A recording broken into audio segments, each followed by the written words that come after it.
الحمد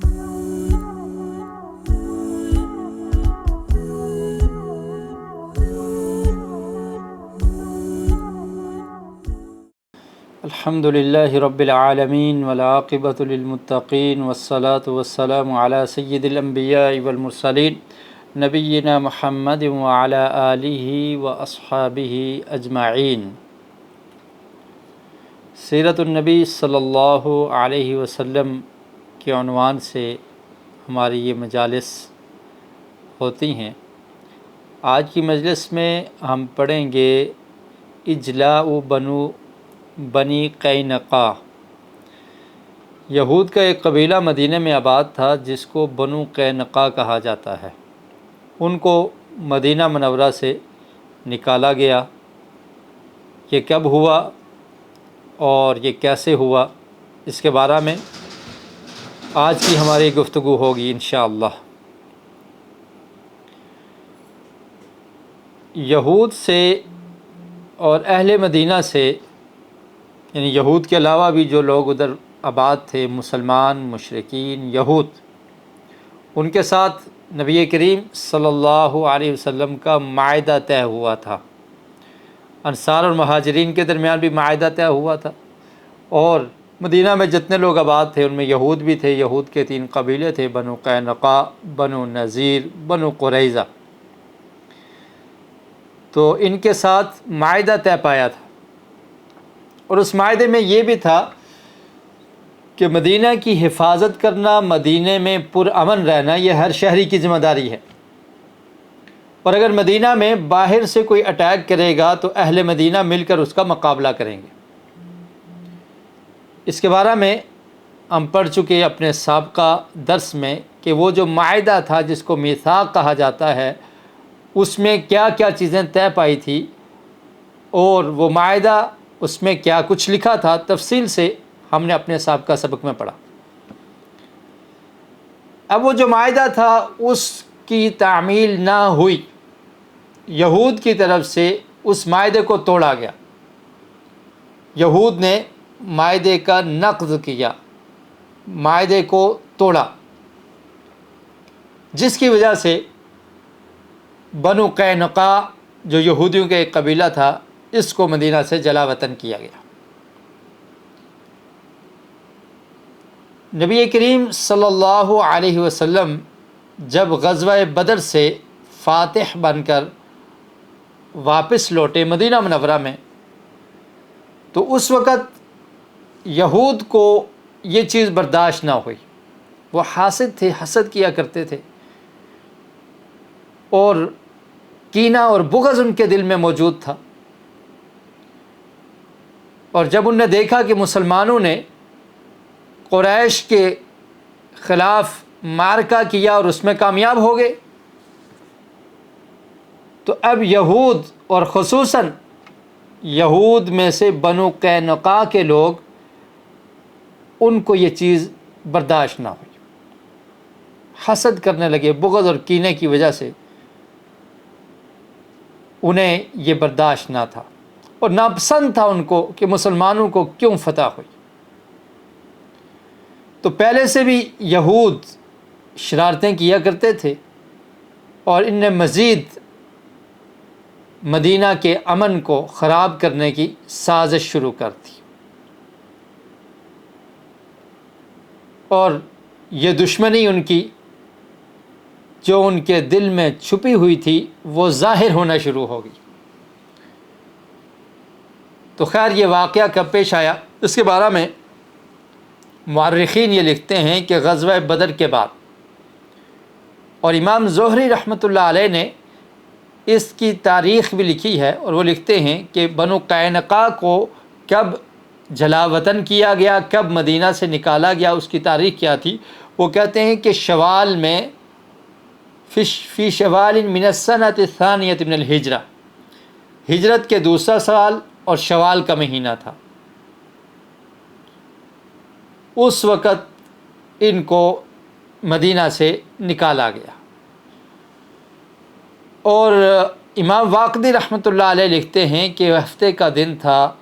اور نصف من شوال، وہ کہتے ہیں کہ شوال کی 15 تاریخ تھی، آدھا مہینہ شوال کا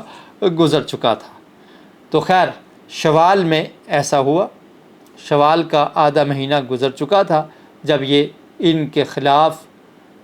بنو قینقاع کے خلاف یہ غزوہ اس کا آغاز ہوا۔ اور اس غزوے کا سبب کیا تھا؟ بنو قینقاع کو جلا وطن کیوں کیا گیا، یا ان کے خلاف یہ جو مہم چلی ان کا مقابلہ کیا گیا اور ان کی بستی کا حصار کیا، یعنی اس کو بند کر دیا،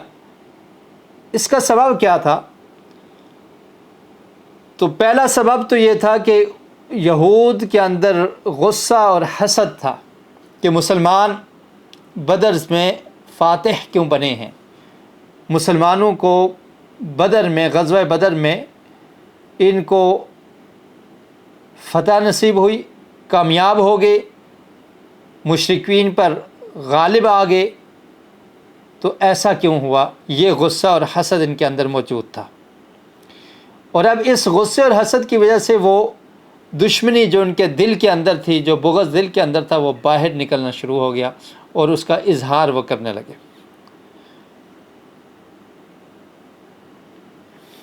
اور پھر اس طرح کے کچھ معاملات چل رہے تھے کہ اپنے بغض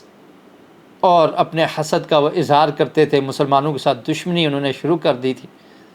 تو نبی کریم صلی اللہ علیہ وسلم نے ان کو جمع کیا۔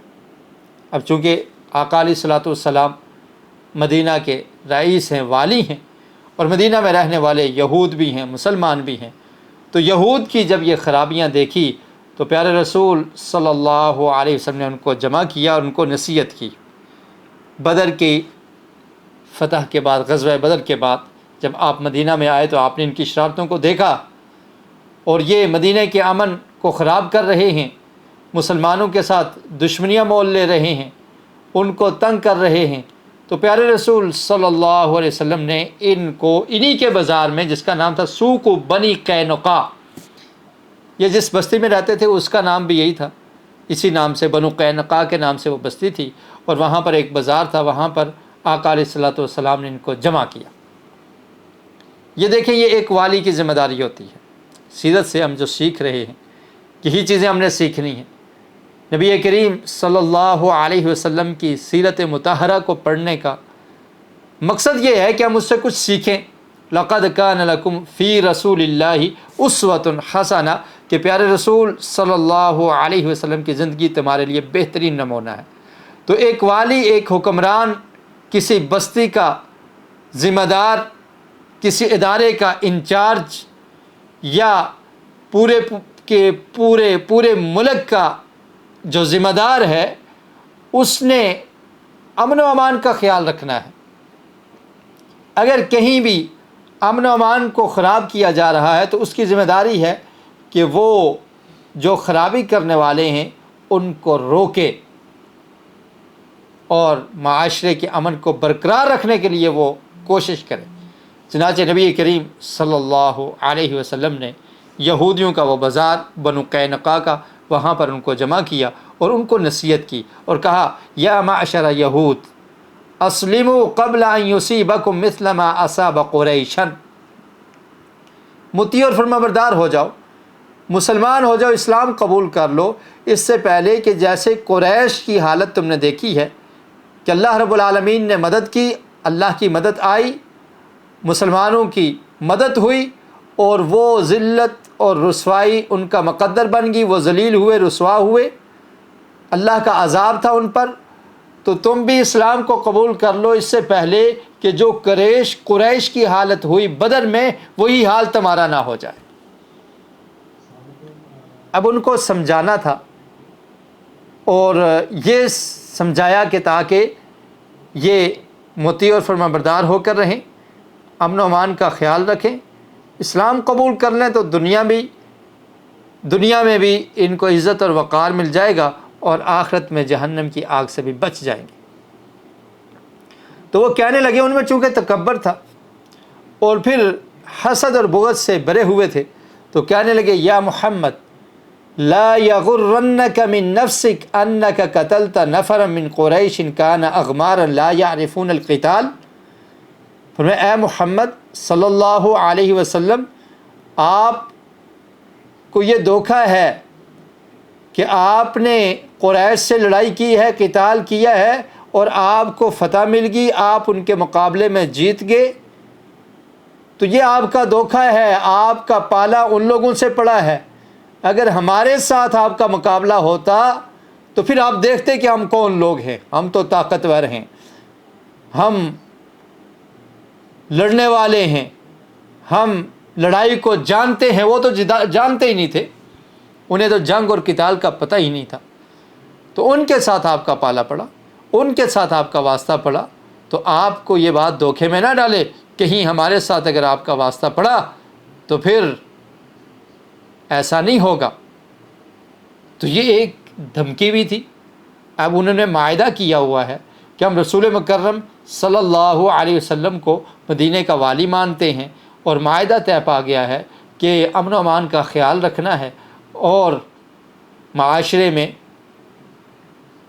بدامنی کو نہیں لانا۔ تو اب کیا ہو رہا ہے کہ وہ ایک طرح کی دھمکی دے رہے ہیں۔ نبی کریم صلی اللہ علیہ وسلم کو بھی ایسے کہا جا رہا، اور ویسے بھی ان کی شرارتیں تھیں، اور یہ ایک ان کے لیے اچھا ایک سولوشن تھا، ایک اچھی دعوت تھی کہ تم اسلام کو قبول کر لو۔ اب یہ ضروری نہیں تھا کہ زبردستی ان کو اسلام پر داخل کرنا چاہا، ایسا نہیں تھا، بلکہ ان کو کہا کہ تم اسلام کو قبول کر لو۔ اگر وہ اسلام کو قبول نہ بھی کرتے، جیسے کہ ان سے پہلے معاہدہ طے پا گیا تھا کہ وہ پرامن یہاں پر رہ سکتے ہیں، معاشرے کے امن و امان کا خیال رکھیں گے اور شرارت نہیں کریں گے، مسلمانوں کے ساتھ عداوت بغض اور یہ چیزیں نہیں ہوں گی، لڑائی جھگڑا نہیں ہوگا، اور امن کے ساتھ۔ اور جو باہر کے لوگ ہیں، مدینہ کے باہر کے لوگ ہیں، اگر وہ مدینہ کے خلاف کوئی سازش کرتے ہیں تو ان کا ساتھ نہیں دیں گے۔ اس معاہدے کے تحت وہ اپنی یہودیت پر قائم، اپنے دین پر قائم وہاں پر رہ سکتے تھے، اور اس چیز کی ان کو اجازت تھی۔ تو جب نبی کریم صلی اللہ علیہ وسلم نے ان کو نصیحت کی تو وہ اس پر مزید ان کا تکبر اور ان کا غرور ابھر پڑا، اور وہ کہنے لگے کہ نہیں، ہم نے آپ کی نصیحت کو نہیں ماننا، آپ ہمیں قریش کی طرح نہ سمجھیں، ہم تو بہت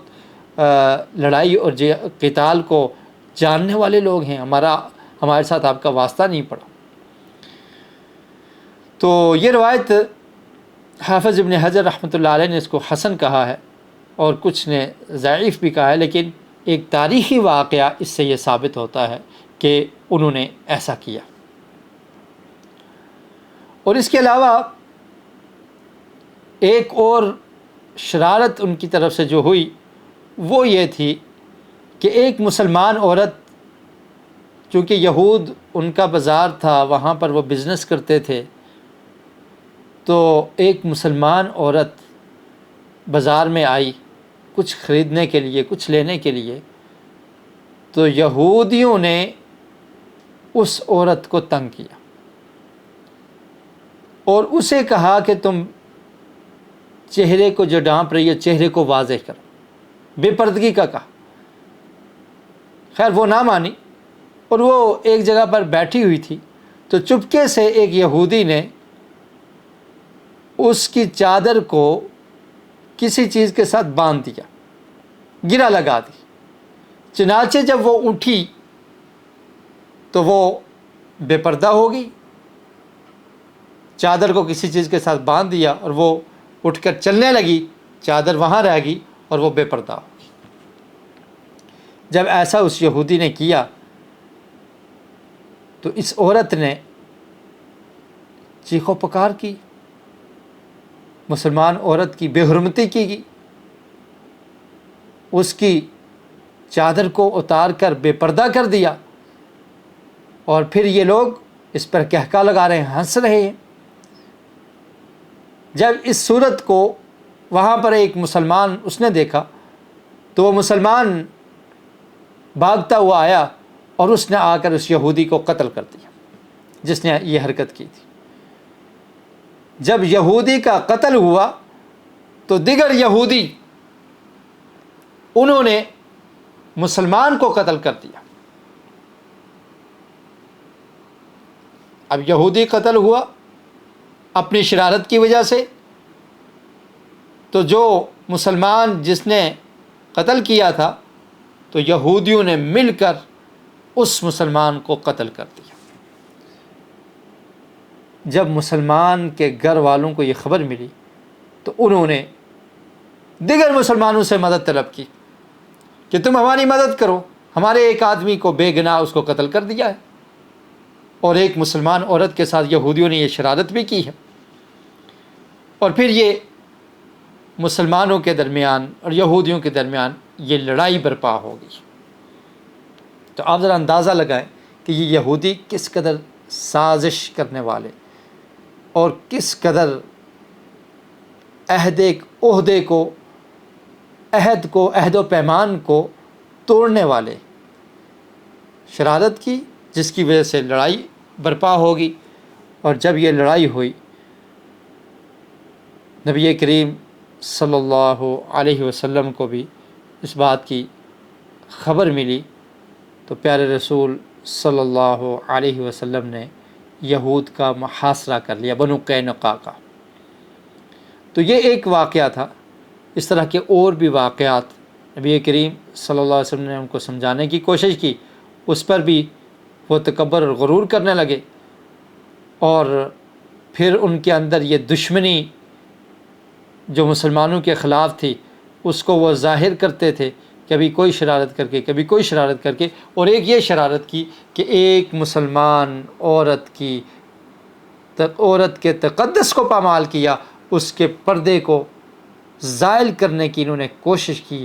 اور پھر آپ دیکھیں نبی کریم صلی اللہ علیہ وسلم کا ارشاد، المسلم اخو المسلم، کہ ایک مسلمان دوسرے مسلمان کا بھائی ہے، وہ اس کو ذلیل نہیں کرتا، وہ اس کی مدد کرتا ہے، اور اگر وہ کسی پریشانی میں ہو تو اس کی پریشانی کو دور کرتا ہے۔ اور اندازہ کیجئے کہ ایک مسلمان کی مدد کتنی ضروری تھی، کس قدر ضروری تھا کہ اس عورت کی جو بے حرمتی کی گئی اور پھر اس پر جس نے اس کا بدلہ لیا اس کو قتل کر دیا گیا۔ اس حرمت کے لیے نبی کریم صلی اللہ علیہ وسلم نے اور ان کی اور اس طرح کی شرارتیں اور امن کو تباہ کرنا اور پھر معاہدے کو توڑنے کی وجہ سے پیارے رسول صلی اللہ علیہ وسلم نے ان کا محاصرہ کر لیا۔ بنو قینقاع جہاں پر آباد تھے اس بستی کا محاصرہ کر لیا۔ اب یہ وہی ہیں جو کہتے تھے کہ ہم بہت لڑنے والے ہیں، ہمارے ساتھ اگر تمہارا پالا پڑ گیا تو پھر تم دیکھو گے کہ ہم کیسے لڑا کے لوگ۔ 15 دن تک محاصرہ رہا۔ اس کے لیے پیارے رسول صلی اللہ علیہ وسلم نے مدینہ میں اپنے صحابی ابو لبابہ رضی اللہ تعالی عنہ ان کو مدینے میں نائب بنایا۔ استخلف علی المدینہ ابا لبابہ بن عبد المنذر، ان کو مدینہ پر نائب بنایا، اور پھر ایک جھنڈا سفید رنگ کا وہ حمزہ بن عبد المطلب رضی اللہ تعالیٰ عنہ کو تھما دیا، اور پھر کہا کہ محاصرے کے لیے چلے گئے۔ 15 دن تک یہ محاصرہ رہا۔ بنو قینقاع کی آبادی کا محاصرہ کر لیا گیا 15 شوال سے لے کر تقریباً ذی الحجہ کی ابتدا تک، ذی القعدہ، شوال کے بعد ذی القعدہ کی ابتدا تک۔ ذی القعدہ کا مہینہ اس کا آغاز ہو گیا اور ان پر حصار مزید تنگ ہو گیا۔ حصار کا مطلب ہے ان کو گھیر لیا اور مزید تنگ ہو گئے۔ جب وہ تنگ ہوئے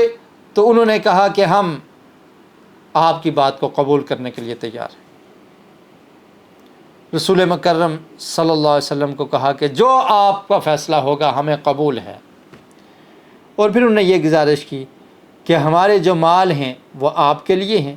اور ہماری عورتیں اور ہماری جو اولاد ہے اس کو ہمیں دے دیا جائے، ہمارا جتنا مال ہے وہ ہم آپ کو دیتے ہیں۔ تو جب انہوں نے یہ کہا کہ جو حکم ہوگا ہم اس کو قبول کریں گے، جو آپ فیصلہ کریں گے ہم اس کو قبول کریں گے، تو عبداللہ بن ابی بن سلول منافق یہ کھڑا ہو گیا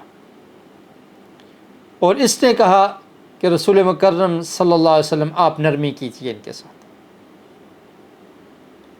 وہ یہودیوں کا ساتھ دینے والا تھا، یہ قبیلہ مدینہ میں سب سے طاقتور سمجھا جاتا تھا، قوت والے یہ لوگ تھے،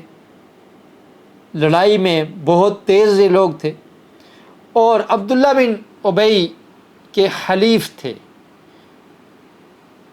عبداللہ بن ابی کے دوست تھے، عبداللہ بن ابی کے والد تھے، موالی تھے۔ تو عبداللہ بن ابی چونکہ مسلمان اپنے آپ کو ظاہر کرتا تھا، دل میں نفاق تھا، لیکن اس کا مسلمانوں والا معاملہ تھا کیونکہ وہ ظاہر اسلام کو کر رہا تھا، تو اس نے رسول مکرم صلی اللہ علیہ وسلم کو فرمایا کہ آپ ان کے ساتھ نرمی کیجیے۔ آپ ناراض ہوئے اس بات پر، وہ مزید پھر کہہ رہا ہے کہ نرمی کیجیے، اور پھر بہت زیادہ اصرار کر رہا ہے کہ آپ ان کے معاملے میں نرمی کریں، اور پھر یہ کہنے لگا 400 حاصر و300 دارع منعون من الاحمر والاسود وتحسدهم فی غدات واحدہ، کہ یہ 400 لوگ ہیں، 300 ایسے لوگ ہیں جو زرہ پہنے ہوئے لوگ تھے، انہوں نے میری مدد کی ہے، یہ میرا ساتھ دیتے رہے ہیں، انہوں نے مجھے سیاہ اور سرخ سے روکے رکھا ہے، میری یعنی مدد کی، ہر لحاظ سے یہ میرے معاون رہے، تو آپ ان کو ایک ہی دفعہ میں ختم کر دیں گے، ان کو قتل کر دیں گے؟ ایسا نہیں ہونا چاہیے۔ اللہ کے رسول صلی اللہ علیہ وسلم کو مجبور کرنے لگا اور اصرار کرنے لگا کہ آپ ان کے معاملے میں کوئی نرم فیصلہ کریں، تو رسول مکرم صلی اللہ علیہ وسلم نے فرمایا ہم لک، وہ تیرے لیے ہیں۔ رسول مکرم صلی اللہ علیہ وسلم کی رحمت کا اندازہ لگائی، منافق ہے، اس کی بات کو بھی مان لیا، خیر تو نرمی کہتا ہے چلو ٹھیک ہے تیرے لیے ہیں، اور پھر حکم دیا ان کو کہ وہ مدینہ سے چلے جائیں، مدینہ میں نہیں رہ سکتے، ایسے سازشی لوگ، ایسے مسلمانوں کے ساتھ عداوت اور دشمنی رکھنے والے لوگ، فرمایا کہ یہ مدینہ میں نہیں رہ سکتے، ان کو مدینہ سے جلاوطن کر دیا جائے، مدینہ سے نکال دیا جائے۔ چنانچہ عبادہ بن صامت رضی اللہ تعالی عنہ کی یہ ذمہ داری لگائی گئی کہ آپ ان کو مدینہ سے نکال دیں، آپ کی ذمہ داری ہے کہ یہ لوگ یہاں پر نہیں رہیں گے۔ اور جیسے عبداللہ بن ابی منافق وہ حلیف تھا بنو قینقاع کا، وہ اس کے دوست تھے، ان کے آپس میں معاہدے چل رہے تھے، ایسی عبادہ بن صامت رضی اللہ تعالی عنہ کے بھی موالد تھے یہود میں، تو رسول مکرم صلی اللہ علیہ وسلم نے عبادہ بن صامت کی ہی ذمہ داری لگائی کہ ان کو مدینہ سے نکال دیا جائے۔ چنانچہ یہ پھر ازروعات جگہ ہے شام میں، وہاں پر چلے گئے، اور پھر وہاں پر جا کر یہ لوگ فوت ہو گئے، کچھ بچے کچھ فوت ہو گئے، تو یہ اللہ رب العالمین کی طرف سے ان کے لیے عذاب تھا۔ اور پھر جو ان کا مال تھا وہ محمد بن مسلمہ انصاری رضی اللہ تعالیٰ عنہ کی ذمہ داری لگائی گئی، پھر صحابہ کے درمیان اس کو تقسیم کیا گیا اور خمس اس میں سے نکالا گیا رسول مکرم صلی اللہ علیہ وسلم کے لیے۔ اور بنو قینقاع کے بارے میں ہی قرآن مجید کی یہ آیات سورہ آل عمران کی آیت نمبر 12 یہ نازل ہوئی، قُلْ لِلَّذِينَ كَفَرُوا سَتُغْلَبُونَ وَتُحْشَرُونَ إِلَىٰ جَهَنَّمَ وَبِئْسَ الْمِہَادُ۔ فرمایا کہ آپ ان لوگوں سے کہہ دیں کہ جنہوں نے کفر کیا کہ تم جلد ہی مغلوب کیے جاؤ گے، اس سے مراد یہ یہود ہیں، کہ تم جو سمجھتے ہو نا کہ ہم غالب رہیں گے، ایسا نہیں ہوگا، بلکہ کیا ہوگا ستغلبون، تم جلد ہی مغلوب کیے جاؤ گے، وتحشرون الی جہنم، اور پھر آخرت میں بھی تمہارا حشر جہنم ہے، جہنم تمہارا ٹھکانہ ہے، وبئس المہاد، اور یہ برا ٹھکانہ ہے۔ اور پھر فرمایا کہ دیکھو قد کان لکم آیۃ فی فئتین التقطا، سورہ آل عمران کی آیت نمبر 13 میں فرمایا کہ تمہارے لیے نشانی ہے ان دو جماعتوں میں جو آپس میں جن کی مڈ بھیڑ ہوئی، مسلمان اور قریش، ان دو جماعتوں کو دیکھ لو، فئۃ تقاتل فی سبیل اللہ واخری کافرۃ یرونہم مثلیہم رأی العین، فرمایا ایک جماعت اللہ کے راستے میں لڑنے والی تھی، تم بھی اگر اسلام کو قبول کر کے اسلام کے لیے جدوجہد کرو تمہاری کامیابی ہے، وَأُخْرَى كَافِرَةٌ يُرَوْنَهُمْ مِثْلَيْهِمْ رَأْيَ الْعَيْنِ، اور دوسری جماعت کافروں کی جماعت تھی، وہ ان کو دیکھتے تھے دگنا، اپنی آنکھوں سے دیکھنا دگنا دیکھ رہے تھے مسلمانوں کو، اس طرح سے ان کے لیے رعب تھا۔ یعنی مسلمان 313 تھے یا 317 تھے، تو یہ جو قریش تھے وہ ان کو اس سے ڈبل دیکھ رہے تھے کہ یہ تو 600 کچھ لوگ ہیں۔ تو یہ اللہ رب العالمین کی مدد تھی۔ واللہ یؤید بنصرہ من یشاء، اللہ تعالیٰ جس کی چاہتا ہے اس کی مدد کرتا ہے۔ ان فی ذلک لعبرہ، ان فی ذلک لعبرۃ لأولی الابصار، بے شک اس میں دیکھنے والوں کے لیے بصارت اور بصیرت رکھنے والوں کے لیے عبرت ہے۔ ان فی ذلک لعبرہ، اس میں عبرت ہے، تم بھی اس سے عبرت حاصل کرو۔ تو یہ پھر قرآن مجید کا یہ حکم صحیح ثابت ہوا، یہ مغلوب ہوئے، ان کو یہاں سے نکال دیا گیا، اور اس کے بعد پھر ان کے دیگر قبیلے بنو نذیر ان کو بھی نکالا گیا، ان کے جلاوطنی ان کو نکالنا، یا ان کے خلاف جو لڑائی غزوہ ہوا اس کو ہم بعد میں پڑھیں گے۔ تو خیر میں بتلانا یہ چاہ رہا تھا کہ نبی کریم صلی اللہ علیہ وسلم نے ان کا محاصرہ کرنے کے بعد عبادہ بن صامت رضی اللہ تعالی عنہ کی یہ ذمہ داری لگائی کہ ان کو یہاں سے نکال دیا جائے، اور یہ وہاں سے نکل کر ازروعات شام کی ایک جگہ پر وہاں پر چلے گئے۔ اور پھر عبداللہ بن ابی کا یہ کہنا کہ ان کے ساتھ نرمی کی جائے، اس کی دوستی تھی ان کے ساتھ،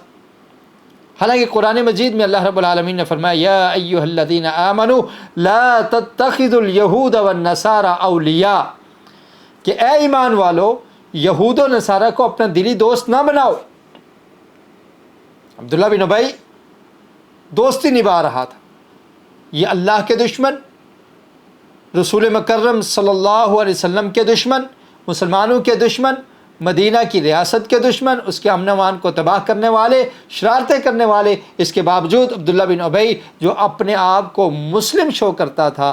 اور یہ کہہ رہا تھا کہ میں مسلمان ہوں، وہ اس کی دوستی تھی ان کے ساتھ۔ تو اللہ تعالیٰ نے فرمایا اے ایمان والو یہود و نصارہ کو ایسے دوستی نہ بناؤ، بعضهم اولیاء بعض، یہ بعض کے دوست ہیں، یہ تمہارے دوست نہیں ہیں۔ ومن یتولہم منکم فانہ منہم، اور فرمایا کہ جو تم میں سے ان کے ساتھ ایسی دوستی رکھے گا تو وہ انہی میں سے ہے۔ ان اللہ لا یہدی القوم الظالمین، اللہ تعالیٰ ایسے ظالم قوم کو ہدایت نہیں دیتے۔ سورہ مائدہ کی آیات۔ لیکن آپ دیکھیے عبداللہ بن ابی، اس کی ان کے ساتھ دوستی اور ان کے ساتھ ہمدردی جتلا رہا ہے، جبکہ عبادہ بن صامت رضی اللہ تعالیٰ عنہ، ان کے بھی وہ موالی تھے، یہود کے ساتھ ان کے بھی تعلقات تھے، چونکہ حلیف تھے، ایک جگہ پر رہتے تھے، تو وہ حلیف ہونے کا اور دوستی ہونے کا یہ تعلق تو موجود تھا۔ لیکن جب وہ مسلمانوں کے دشمن بن گئے، عقیدے کے دشمن بن گئے، تو عبادہ بن صامت رضی اللہ تعالیٰ نے برات کا اظہار کیا اور رسول مکرم صلی اللہ علیہ وسلم سے فرمایا یا رسول اللہ ان لی موالی من یہود ان لی موالی من یہود، کہ میرے لیے یہود میں سے بہت سارے دوست ہیں، موالی ہیں، من یہود میں سے کثیر عددہم، ان کی تعداد زیادہ ہے، وَإِنِّي أَبْرَأُ إِلَى اللَّهِ وَرَسُولِهِ مِنْ وَلَایَةِ یہود وَأَتَوَلَّى اللَّهَ وَرَسُولَهُ، اور کہنے لگے کہ میں اللہ اور اللہ کے رسول صلی اللہ علیہ وسلم کے لیے ان سے برات کا اعلان کرتا ہوں۔ یہ اللہ کے رسول کے دشمن، مسلمانوں کے دشمن، میرا ان کے ساتھ کوئی تعلق نہیں ہے، اور میں اپنا والی اللہ اور اللہ کے رسول کو ہی بناتا ہوں۔ تو یہ فرق تھا عبداللہ بن ابی جس کے دل میں نفاق تھا، اور عبادہ بن صامت رضی اللہ تعالی عنہ جن کی تربیت محمدی تربیت تھی، نبی کریم صلی اللہ علیہ وسلم سے انہوں نے تربیت حاصل کی تھی، یہ ان کی تربیت تھی کہ اس کی وجہ سے عبادہ بن صامت رضی اللہ تعالیٰ عنہ وہ کہنے لگے کہ میں ان سے برات کا اظہار کرتا ہوں، اور وہ جاہلیت کی جو عصبیت تھی اس کو ختم کر دیا، اور اپنی ذاتی مصلحت کو نہیں دیکھا بلکہ دین کی اور عقیدے کی مصلحت کو دیکھتے ہوئے، ایمان کی مصلحت کو دیکھتے ہوئے انہوں نے یہودیوں سے برات کا اظہار کر دیا۔ تو یہ تھا بنو قینقاع، یہودیوں کا ایک قبیلہ، ان کا عہد و پیمان کو توڑنا اور پھر ان کا مدینہ سے جلا وطن ہونا، ان کو مدینہ سے نکال دینا۔ اس کے بعد ایک اور یہودی تھا جس کا نام ہے کعب بن اشرف۔ کعب بن اشرف یہ یہودی تھا اور بڑا رئیس تھا، امیر شخص تھا اور شاعر بھی تھا، اور یہ مسلمانوں کے ساتھ دشمنی کیا کرتا تھا، لوگوں کو مسلمانوں کے ساتھ لڑائی کرنے پر ابھارا کرتا تھا اپنی شاعری کے ذریعے۔ نبی کریم صلی اللہ علیہ وسلم کی گستاخی کیا کرتا تھا شاعری کے انداز میں، آپ کے خلاف اشعار پڑھا کرتا تھا، مسلمان عورتوں کے خلاف اشعار پڑھا کرتا تھا، اور مسلمانوں کے خلاف حسان بن ثابت رضی اللہ تعالیٰ عنہ کے خلاف اور مسلمان عورتوں کے خلاف یہ اشعار پڑھتا تھا۔ اس کا نام تھا کعب بن اشرف۔ اس کی تکلیف دینا بہت بڑھ گئی تھی، اور غزوہ بدر کے بعد اور غزوہ بنو نذیر سے پہلے اس کے قتل کا واقعہ بھی پیش آیا، بلکہ امام واقدی رحمۃ اللہ علیہ نے تاریخ بھی نقل کی ہے، وہ کہتے ہیں کہ فی السنۃ الثالثۃ لاربع عشرۃ لیلہ مضت من شہر ربیع الاول، ربیع الاول کا مہینہ، اس کی 14 تاریخ، اور السنہ الثالثہ تیسرا سال، ہجرت کا تیسرا سال تھا، ربیع الاول کے 14 دن گزر چکے تھے، 14 تاریخ تھی، اور ہجرت سے 25 مہینے کے بعد 25 مہینے کے بعد یعنی 2 سال اور 1 مہینے کے بعد یہ ہجرت کا تیسرے سال کا آغاز ہو چکا تھا، ربیع الاول کے مہینے کی 14 تاریخ تھی، تو یہ کعب بن اشرف کے قتل کا واقعہ پیش آیا۔ کعب بن اشرف اس کے والد عربی تھے، ان کا تعلق تھا قبیلہ طئی سے، اور ان کی ماں جو ہے وہ تھی عقیلہ بنت ابی الحقیق من بنی نذیر، عقیلہ بنت ابی الحقیق، اور یہ یہودیہ عورت تھی بنو نذیر سے، جو کعب بن اشرف کی والدہ تھی۔ ان کے والد یہاں پر آئے تھے، کعب بن اشرف کے والد، اس کا والد یہاں پر آیا تھا، اور ان کا بنو نذیر کے ساتھ اس کا تعلق تھا، حلیف تھا، اور پھر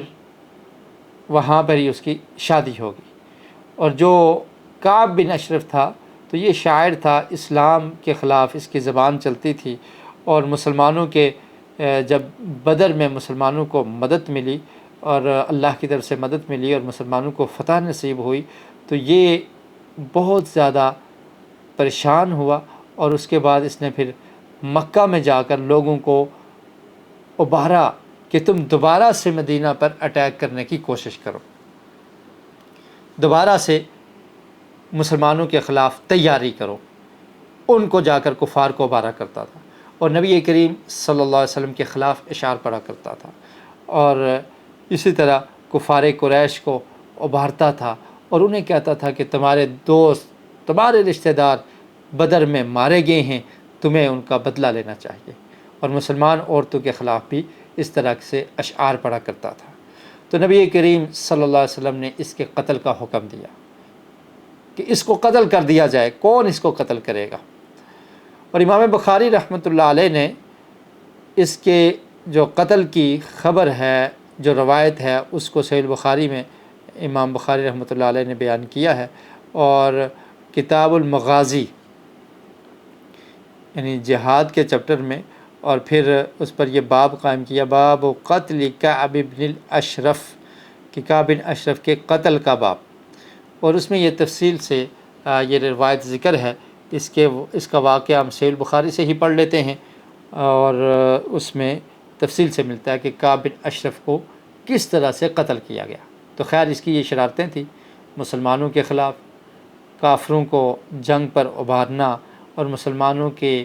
عورتوں کی بے عزتی کرنا اشعار کی صورت میں، نبی کریم صلی اللہ علیہ وسلم کی گستاخی کرنا اشعار کی صورت میں، اور کافروں کو بھڑکانا کہ مسلمانوں کے خلاف لڑائی کریں، یہ سب چیزیں تھیں جس کی وجہ سے نبی کریم صلی اللہ علیہ وسلم نے اس کے قتل کا حکم صادر فرمایا۔ تو صحیح البخاری میں جابر بن عبداللہ رضی اللہ تعالی عنہما بیان کرتے ہیں، فرماتے ہیں قال رسول اللہ صلی اللہ علیہ وسلم من لکعب بن الاشرف، کہ اللہ کے رسول صلی اللہ علیہ وسلم نے ارشاد فرمایا کہ کعب بن اشرف کے لیے کون شخص تیار ہے، کون ہے جو کعب بن اشرف سے انتقام لے گا،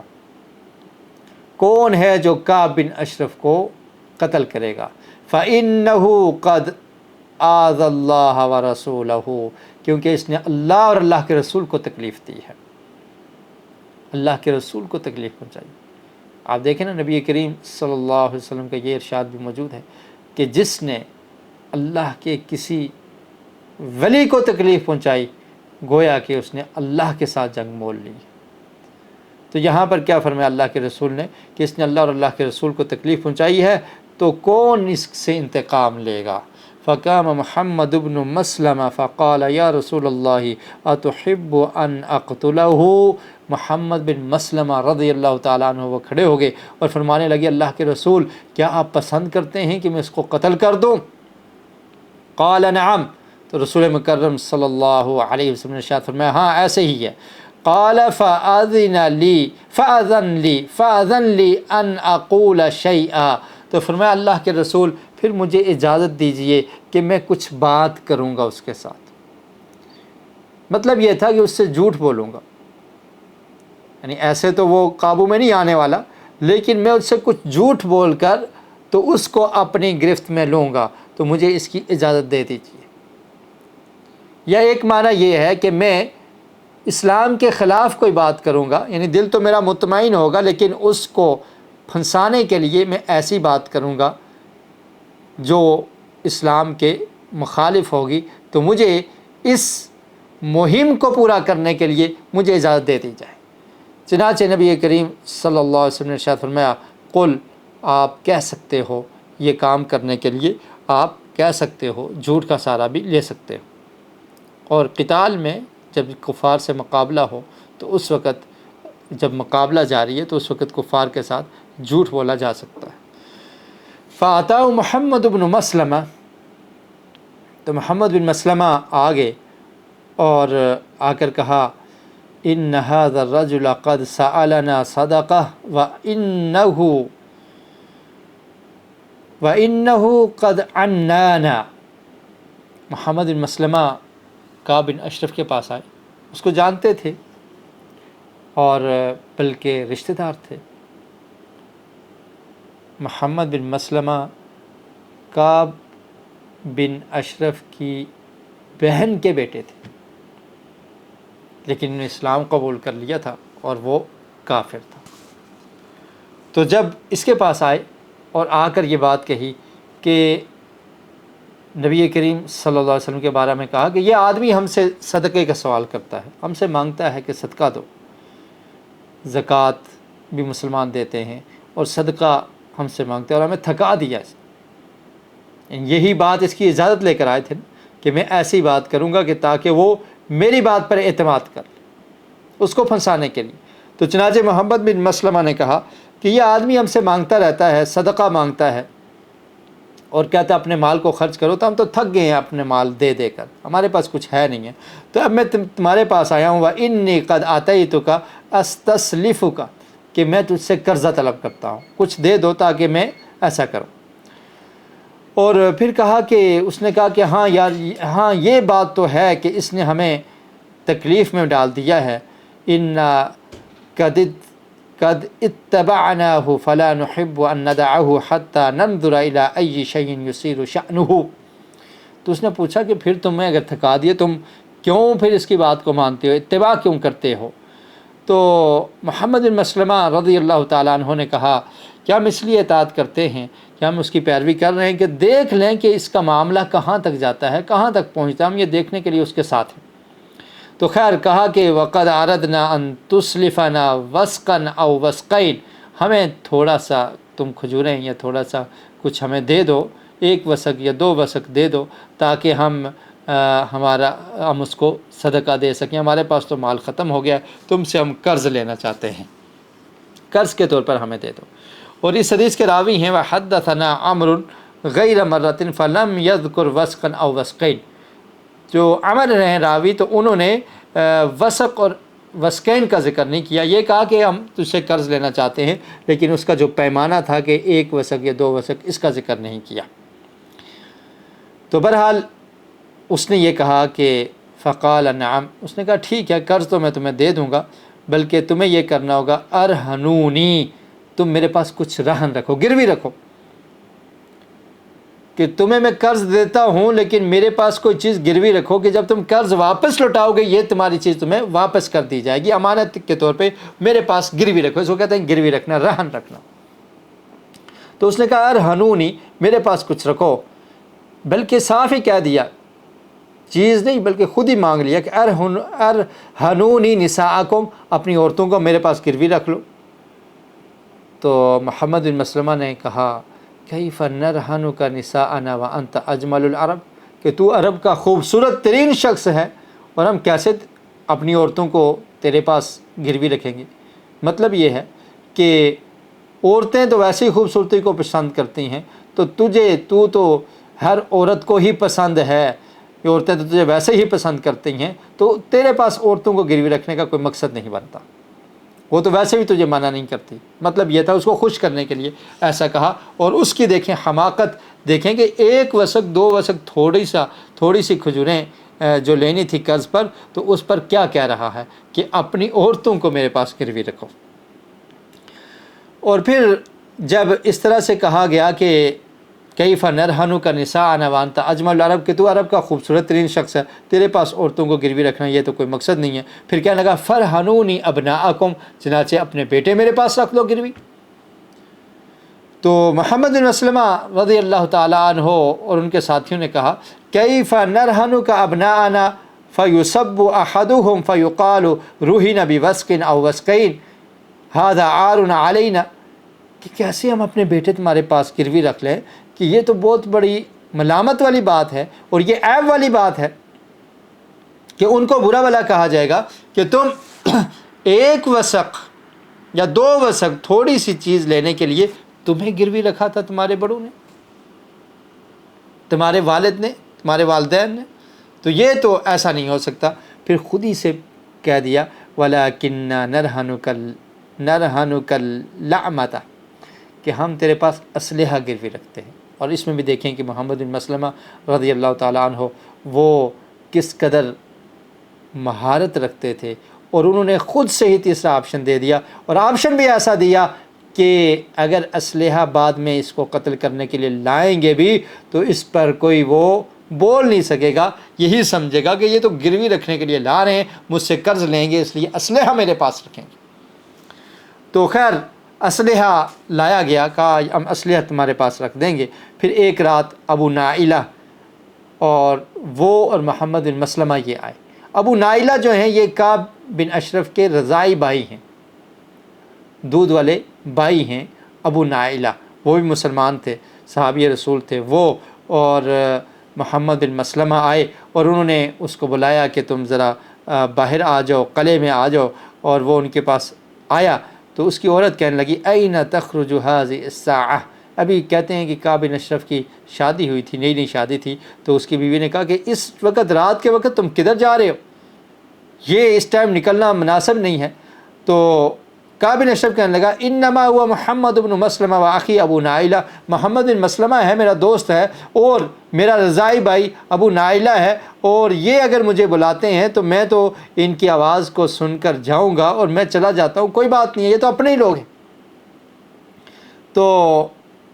راوی یہ بھی بیان کرتے ہیں کہ اس کی زوجہ نے، اس کی اہلیہ نے، اس کی وائف نے کہا اسمع صوتاً کأنہ یقطر منہ الدم، کہ میں ایسی آواز سن رہی ہوں کہ جیسے خون بہہ رہا ہے، تو یہ مناسب نہیں ہے، تم اس ٹائم رات کے وقت نہ نکلو۔ لیکن کعب بن اشرف نے کہا انما ہوا اخی محمد بن مسلمہ ورضیعی ابو نائلہ، ایک تو میرا بھائی محمد بن مسلمہ ہے، دوسرا میرا رضاعی بھائی ابو نائلہ ہے، ان الکریم لو دعی الی طعنۃ بلیل لا اجاب، تو رات کے وقت اگر یہ بلا رہے ہیں تو میں ان کا لازمی جواب دوں گا اور میں جاؤں گا۔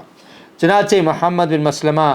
نے، ان کے ساتھ 2 لوگ اور بھی تھے، اور کہا جاتا ہے کہ ان کے نام تھے عمر، اور بعض نے کہا کہ 2 اور جو لوگ تھے، تو قیل لسفیان سماہم عمر، تو کہا گیا ہے کہ ان میں سے ایک کا نام سفیان تھا۔ تو بہرحال یہ آئے، ابو نائلہ بھی تھے، محمد بن مسلمہ بھی تھے، اور کچھ اور لوگ بھی تھے، 2 اور لوگ تھے۔ تو یہ جب وہاں پر کعب بن اشرف نیچے آیا تو ایسی پلاننگ کے ساتھ اس سے بات چیت کرتے ہوئے اس کو کہا کہ اذا ما جاء فانی قائل بشعره فاشمه، کہ جب وہ آئے گا تو ہم اس کو کہیں گے کہ تم سے خوشبو بہت اچھی آ رہی، اور خوشبو اس نے لگائی ہوئی تھی، تو کہنے لگے کہ خوشبو بہت پیاری آ رہی ہے تمہارے سر کے بالوں سے۔ تو اس نے کہا ہاں میرے پاس تو عرب کی خوبصورت عورت ہے، اور بڑی ہی خوشبو کو پسند کرنے والی عورت ہے میری بیوی، اس نے مجھے خوشبو لگائی ہے، تو خوشبو تو آ رہی ہے۔ تو چنانچہ انہوں نے کہا، محمد بن مسلمہ نے اور ان کے ساتھیوں نے، کہ ہم چاہتے ہیں کہ تمہارے سر کو سونگھ لیں، ذرا یہ خوشبو کو سونگھ تو لیں، کتنی پیاری خوشبو ہے۔ تو خیر اس نے خوشی سے اپنے سر کو آگے کیا، ان نے پھر کہا کہ دوبارہ سونگھنا چاہتے ہیں، پھر آگے کیا، تو جب اس نے سر کو آگے کیا تو پھر انہوں نے اس کے سر کو پکڑ لیا اور فضربوہ، اور مارا، اور پھر اس طرح سے اس کو قتل کر دیا۔ تو یہ تھا کعب بن الاشرف، یہودی جو مسلمانوں کو تکلیف دیا کرتا تھا، اور نبی کریم صلی اللہ علیہ وسلم نے اس کے بارے میں فرمایا کہ من لکعب بن الاشرف، کہ کعب بن اشرف کا مقابلہ کون کرے گا، اس کو قتل کون کرے گا؟ تو محمد بن مسلمہ رضی اللہ تعالی عنہ نے اس پر لبیک کہا، اور پھر اپنے ساتھیوں کے ساتھ مل کر پلاننگ کی اور اس کو قتل کر دیا۔ تو آپ دیکھیے کہ نبی کریم صلی اللہ علیہ وسلم کے جانسار صحابہ کرام کس قدر اسلام سے محبت کیا کرتے تھے، نبی کریم صلی اللہ علیہ وسلم کی کس قدر تابعداری اور فرمانبرداری کیا کرتے تھے، اور اپنی رشتہ داریوں کو نہیں دیکھتے تھے، اپنے تعلق کو نہیں دیکھتے تھے، بلکہ سب سے پہلے عقیدے کو، اسلام کو، دین کو اہمیت دیا کرتے تھے، اور جو اسلام کا دشمن ہوتا، دین کا دشمن ہوتا، محمد رسول اللہ صلی اللہ علیہ وسلم کا دشمن ہوتا، تو اس کے مقابلے کے لیے تیار رہا کرتے تھے۔ تو یہ کعب بن اشرف بھی یہودی تھا، اور اس سے پہلے جو بنو قینقاع جو ہم نے پڑھا، یہ جو قبیلہ ہے یہ یہودیوں کا قبیلہ ہے، ان کی بھی یہی سازشیں تھیں، وہ بھی مدینہ کے معاشرے میں بدامنی پھیلا رہے تھے، مسلمانوں کے ساتھ حسد اور بغض کیا کرتے تھے، مسلمان عورتوں کی بے حرمتی اور مسلمان عورت کی بے پردگی کی کوشش انہوں نے کی، جس کی وجہ سے ان کو مدینہ سے جلا وطن کر دیا گیا۔ اور یہ آدمی کعب بن اشرف مسلمان عورتوں کے خلاف اشعار پڑھتا تھا، مسلمانوں کے خلاف لوگوں کو جہاد جنگ کرنے پر ابھارتا تھا، اور پھر نبی کریم صلی اللہ علیہ وسلم کی گستاخی کیا کرتا تھا، آپ کے خلاف بھی اشعار پڑھا کرتا تھا۔ تو یہ ایسی ریاست میں جہاں پر مختلف لوگ رہ رہے ہوں، جہاں پر مسلمان بھی ہوں، غیر مسلم بھی ہوں، یہود بھی ہوں، دیگر لوگ بھی ہوں، وہاں پر رہتے ہوئے جو معاشرے کے لیے خطرناک اشخاص ہوتے ہیں، پھر ان کو وہاں پر نہیں رکھا جاتا، ان کو کڑی سے کڑی سزا دی جاتی ہے، کہ تاکہ معاشرہ پرامن رہے، معاشرے میں بدامنی نہ پھیلے، معاشرے میں امن رہے، معاشرے میں عدل و انصاف رہے، اور جو امن کے خلاف لوگ ہوں، جو معاشرے کے امن کو تباہ کرنے والے لوگ ہوں، جو دہشت گرد ہوں، تو پھر ان کے ساتھ یہی حشر کیا جاتا ہے۔ اللہ رب العالمین سے دعا ہے کہ اللہ تعالی ہمیں نبی کریم صلی اللہ علیہ وسلم سے سچی محبت کرنے کی، آپ کا تابعدار اور فرمانبردار بننے کی توفیق نصیب فرمائے، اور پیارے رسول صلی اللہ علیہ وسلم کی پیاری سیرت کو پڑھ کر اس پر عمل کرنے کی توفیق نصیب فرمائے۔ وآخر دعوایا ان الحمد للہ رب العالمین۔ سبحانک اللہم وبحمدک اشہد ان لا الہ الا انت استغفرک و اتوب الیک۔